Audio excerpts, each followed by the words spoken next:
Hello everyone! Welcome to an Anita Sharkgirl video. Finally,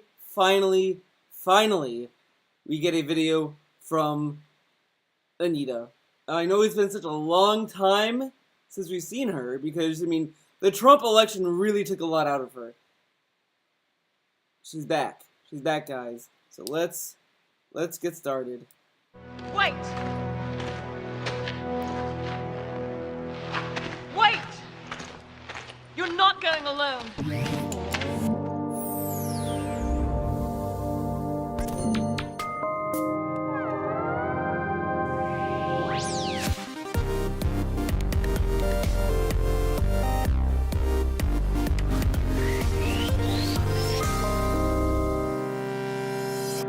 Ubisoft's 2012 game Far Cry 3 cast players as Jason Brody, a young white American man vacationing in Bangkok with his brother and their white friends. But their carefree fun comes to an end when a skydiving trip goes wrong and they all end up being kidnapped by evil pirates who, you guessed it, are not white. Jason escapes and encounters a group of island natives called the Rakyat, who enlist his help to rid their island of the pirates, ushering Jason into his exotic and exciting new role as a tribal warrior and white savior is Citra, a young woman who's viewed among her people as a warrior goddess. Under her guidance, Jason's adventure rapidly becomes an absurd hodgepodge of racist stereotypes about tribal cultures and brown women. At one point, Citra gives Jason a hallucination-inducing drink which leads him into battle with an imagined giant.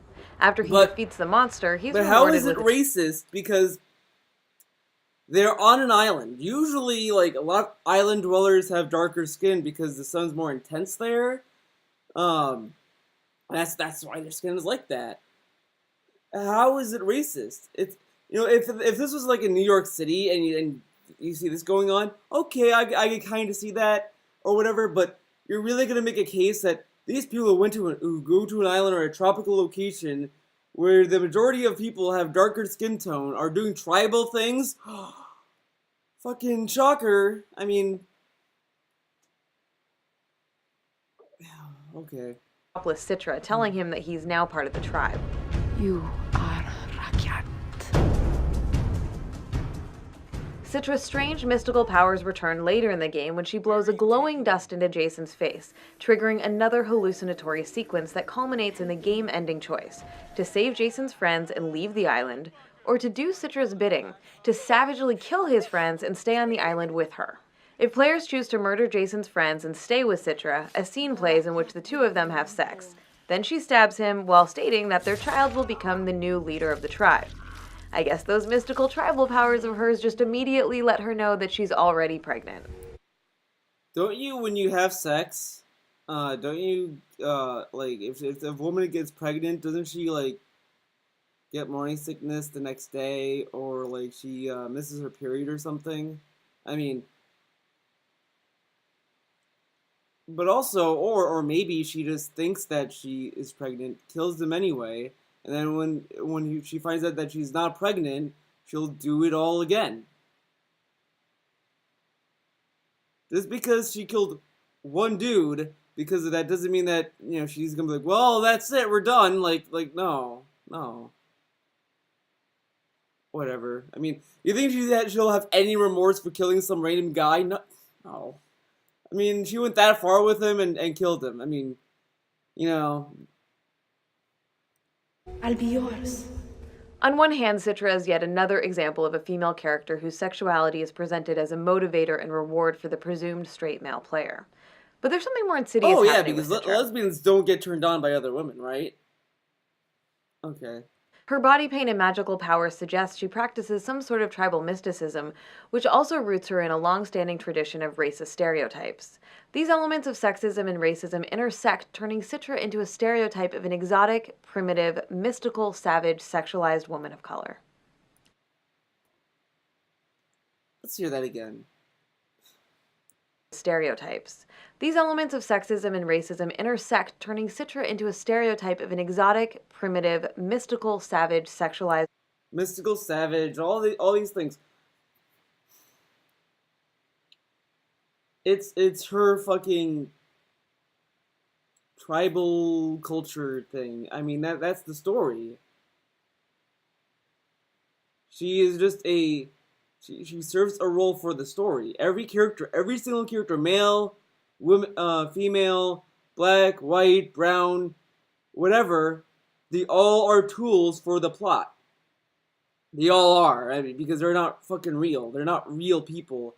This isn't a real tribe, probably. I'm assuming this isn't a real tribe. I haven't played Far Cry 3, so you know, correct me if I'm wrong, I guess. But um,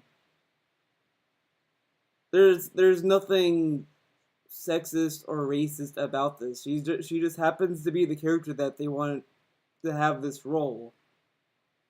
And I'm sure someone can bring up demographics and statistics like, oh, see, this is the majority of gamers and all that.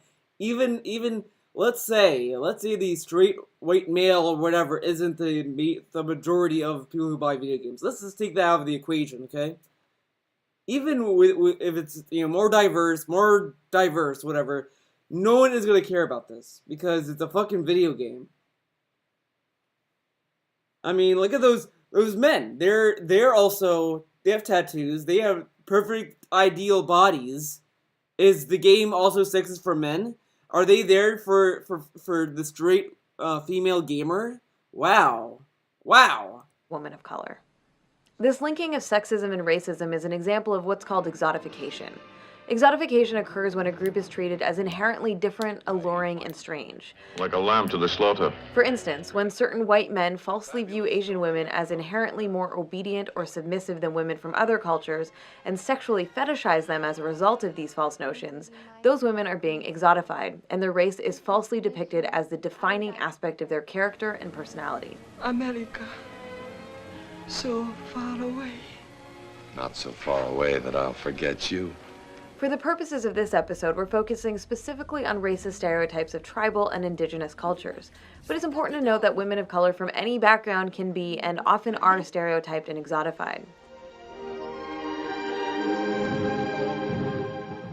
Sometimes black female characters are exotified entirely through clothing that simultaneously sexualizes them while also evoking racist stereotypes. 2009's Resident Evil 5 introduced a new character to the series, Sheva Alomar, a Bioterrorism Security Assessment Alliance agent who joins Chris Redfield as he confronts an outbreak of infected in a fictional region of Africa.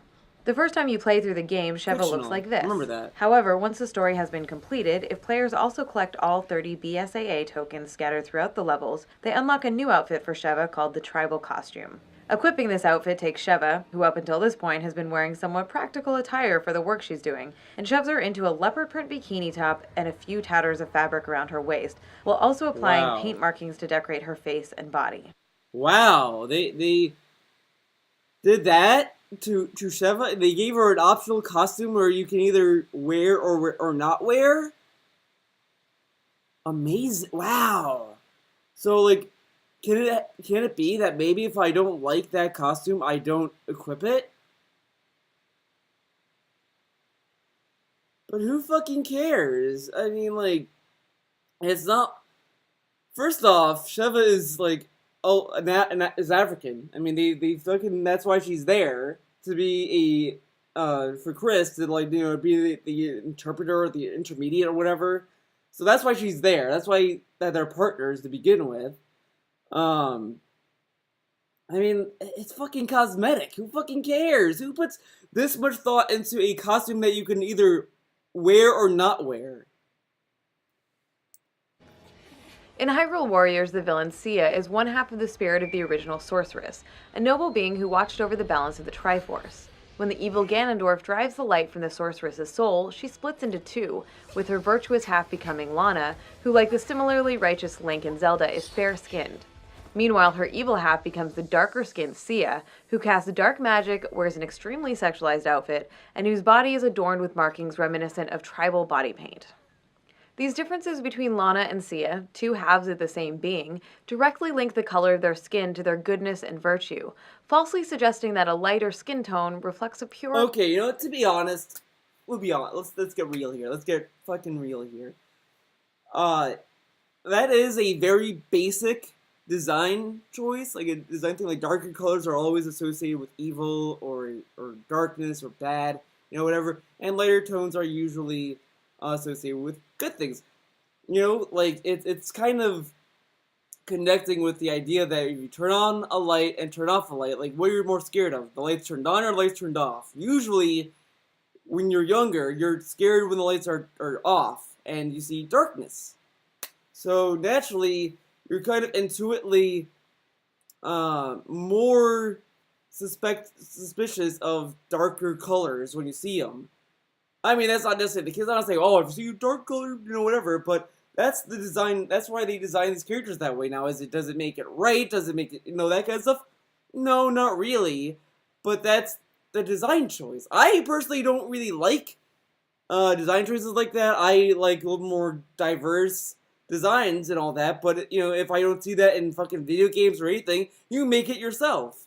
Any person with a functioning brain or mind probably won't give a fuck about Lana and Sia because they're fucking fictional characters, and like Sia being darker skin tone and her being lighter skin tone just kind of helps allude. It's like the fucking yin yang symbol. One is black, one is white. Yin yang, being like fucking really like that's the principle of everything.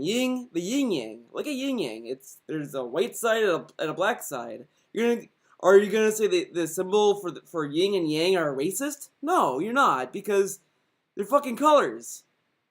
Like, yeah, you can. It's kind of lazy, to be honest, to kind of associate. I mean, when you could just have darker clothing to allude it than skin tone, sure, you can make that connection. You can say that, but who fucking cares at this point? You're fucking playing video games. More noble spirit. In reality, lighter-skinned women of color are often depicted as more desirable and more virtuous because they come closer to meeting the culturally dominant white beauty standards. This insidious notion that a darker skin tone reflects a less moral or virtuous soul is hardly new to the Zelda franchise. Hardly new to the Zelda franchise! Anita, play Ocarina of Time, there's a character from Gerudo Valley who's a fucking sage. Are you saying that she's bad? You fucking need a Gerudo, that Gerudo sage, that's Gerudo who's darker skin tone, to give the Master Sword full power. And in the game, yeah, they said that the Gerudo people are thieves and they're pirates, but they're not saying that they're necessarily evil people. Yeah, Ganon was the king of Gerudo and all that stuff, but he's fucking evil. He was fucking evil.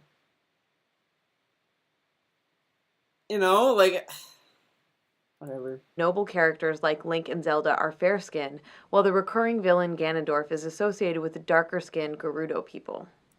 Darker-skinned Gerudo people. Ganondorf is one character, one villain you see constantly in fucking Zelda, who has green skin.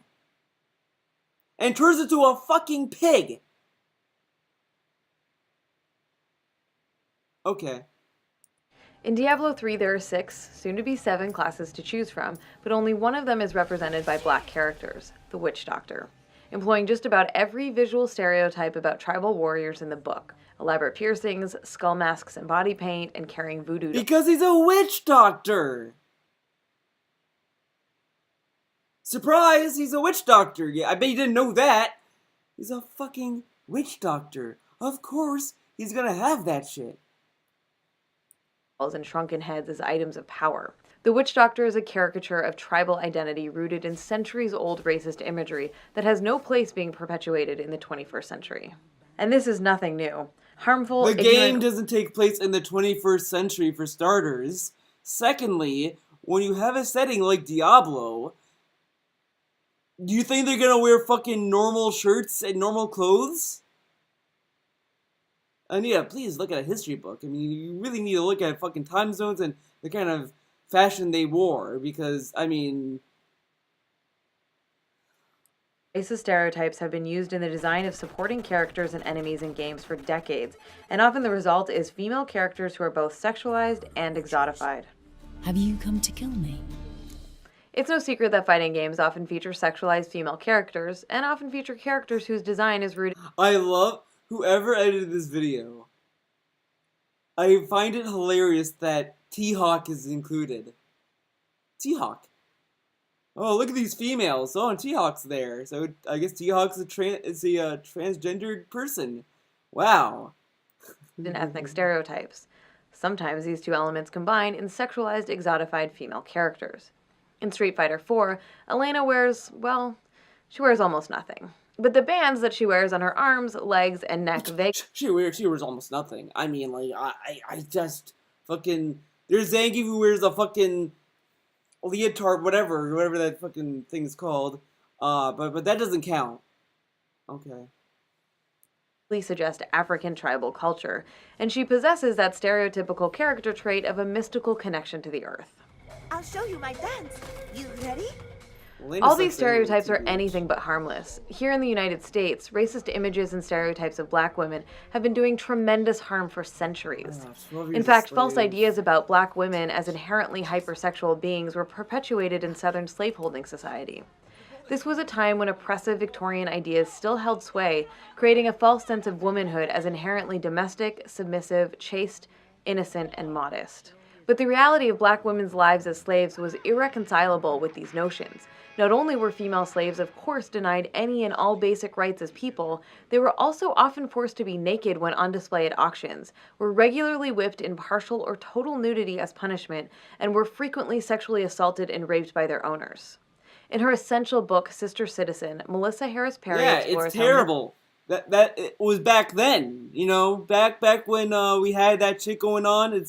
That's fucking, yeah. Of course, back shit happened. We had fucking slaves. You think that we were gonna have equal rights for slaves at that point in time? No, of course not. Until fucking Abe Lincoln said enough of this shit, and then took care of that. And then we had the civil rights movement. Fucking open a history book, Anita. Fucking learn. Yeah, of course. When you say, well, back then, things were not that good. Yeah, nothing was that good back in the day. I mean, things sucked back then. Like, really? What the fuck was it? What was the point of this? Like, okay. About black women's sexuality were deliberately perpetuated by white people as a way of rationalizing their cruel and dehumanizing treatment of female slaves.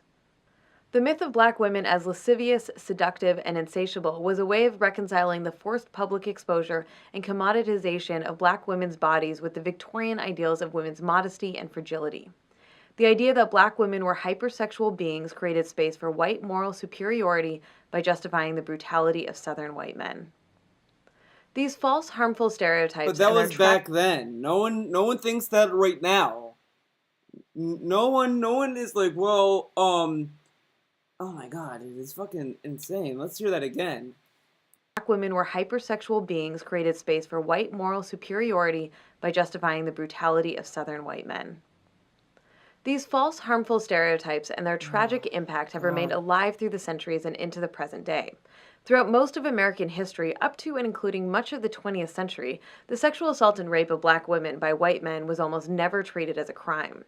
In her book, Dark Continent of Our Bodies, historian Frances E. White says, virtually no legal protection was provided for women who were portrayed as loose and licentious.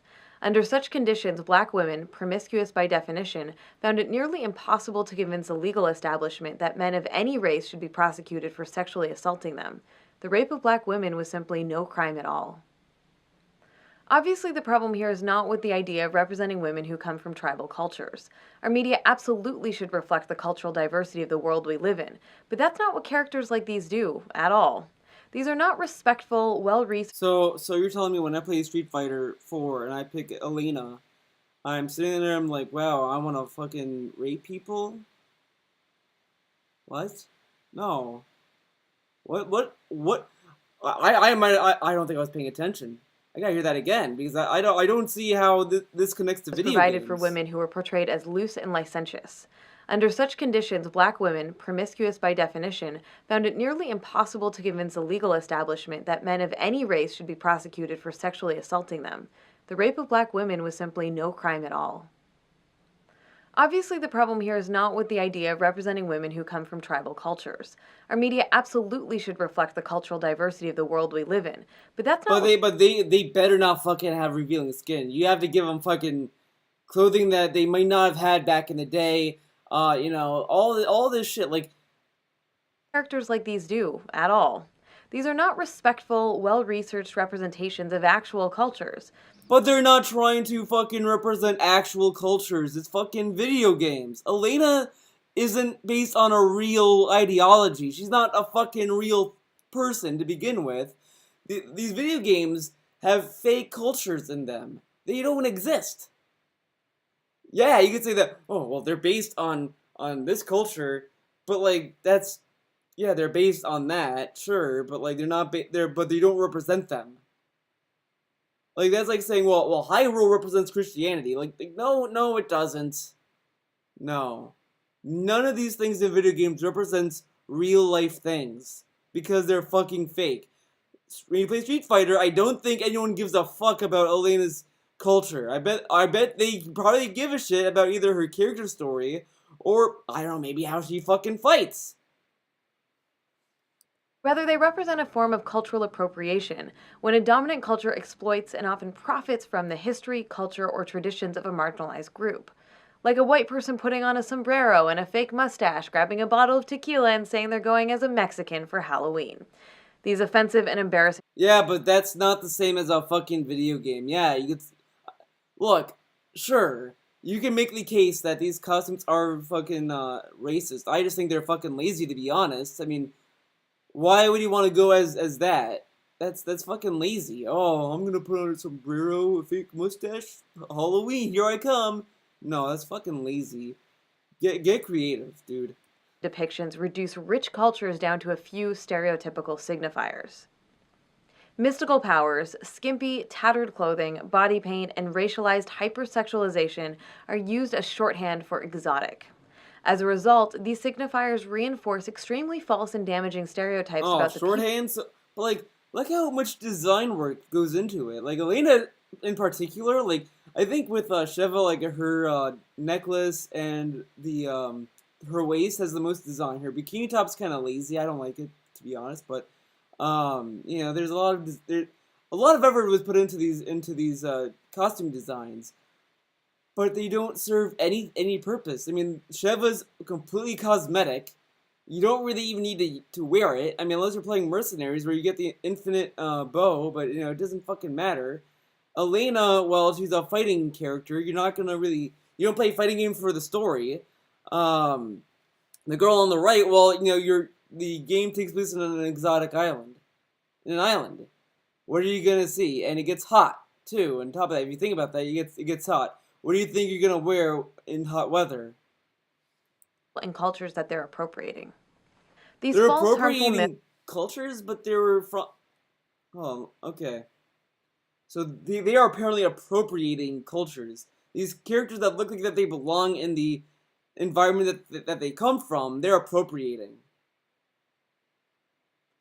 Oh no, I think she's saying that the developers are appropriating the culture, but like, they're not real cultures. These cultures don't exist. I mean, Sheva's, I mean, I don't know much about, you know, these kind of cultures either, so I can't really speak, but I don't think that a lot of these are based on real things. I mean, they're inspired by real cultures, you can make the case, but they're not, like, real things. Like, I don't know. I don't know. That, to me, it's like, I think she's taking these things too seriously. I mean, they're fucking video games. Damaging stereotypes about the people and cultures that they're appropriating. These false, harmful myths and stereotypes continue to contribute to the marginalization and oppression of women of color in America today. For instance, in her book, The Politics of Disgust, feminist theorist Anne Marie Hancock discusses how racial stereotypes about black women contribute to a political system in which the marginalized continue to be underserved, oppressed, and unheard. We very rarely see portrayals of women of color in games that incorporate the cultural history of those characters in honest, respectful ways. In many ways, Alex Vance from Half-Life 2 and its follow-up episodes is a great character, and it's good to see a non-sexualized woman of color in such a prominent role, but the game isn't concerned with her cultural background. Nilin, the biracial protagonist of Remember Me, is a sexualized female protagonist, but the sexualization doesn't employ racist tropes. Like Alex, her cultural background is treated as irrelevant. Unfortunately, there aren't many positive examples of women of color in games whose cultural history isn't erased, but also isn't presented as a... Eliza, okay, Skullgirls, Eliza, she is the best character. Fucking India Goose, you know, brings her up in the video. Oh, man, it's fucking on, dude. She is the best character. You know, she has fucking powers for days. She fucking can. The best. The best. Of racist stereotypes. And that's a shame, because characters whose cultural background is incorporated honestly and respectfully can work to challenge the deeply racist. Like Eliza, she represents Egyptian culture pretty decently. Because like Egyptians they like cats. Eliza loves cats. Her parasite is based on a lioness. There you go. Eliza's amazing, so there's that too. I mean, Eliza is just fucking amazing. Status quo. We're at least seeing some improvement where black male protagonists are concerned. Though they're far from perfect in terms of representation, 2016's Watch Dogs 2 and Mafia 3 center black male characters and acknowledge black identity and structural racism as aspects of their characters' lives. Mafia 3 does feature a supporting character named Cassandra, a woman of Haitian heritage whose background is very important to her character. Cassandra fights the entrenched Italian mafia and their racist brutality against the poor black citizens of the game's fictional southern city. The game 1979 Revolution doesn't center a woman as its protagonist, but in telling the story of the Iranian Revolution, it illustrates how games can introduce players to new cultural perspectives in ways that are respectful and compelling, and that work to counteract stereotypes rather than to reinforce them. We are a nation of equality greater than Western capitalism. One game with a female protagonist that does an excellent job of incorporating a character's cultural history and traditions is Never Alone, which stars a young girl named Nunya, a member of the Inupiat people of Alaska. Folklore and traditions of the Inupiat are incorporated throughout the game in a respectful way. Yeah, but she's wearing a generic, typical fucking Eskimo coat, so fucking it's racist. That enriches the player's understanding of these people and their experiences. This kind of respectful treatment of cultural history and traditions should be the norm, but instead, games more often just plunder marginalized cultures with no sense of respect and no concern whatsoever about accurately reflecting the people and traditions they're appropriating from. Yeah, it's just not representing real life cultures very well that don't exist. Wow, dude. To put it simply, it's not okay for games to reduce these cultures to stereotypical costumes and personality traits in an effort to add a bit of exotic flair to their worlds. It should not be too much to ask for and expect representations of people of color whose cultural backgrounds are acknowledged and woven into their characters in ways that are thoughtful, validating, and humanizing. God, that wasn't too bad, but I just think she's basing too much on, like, things that don't really exist. Well, thank you for watching this video. See you in the next one.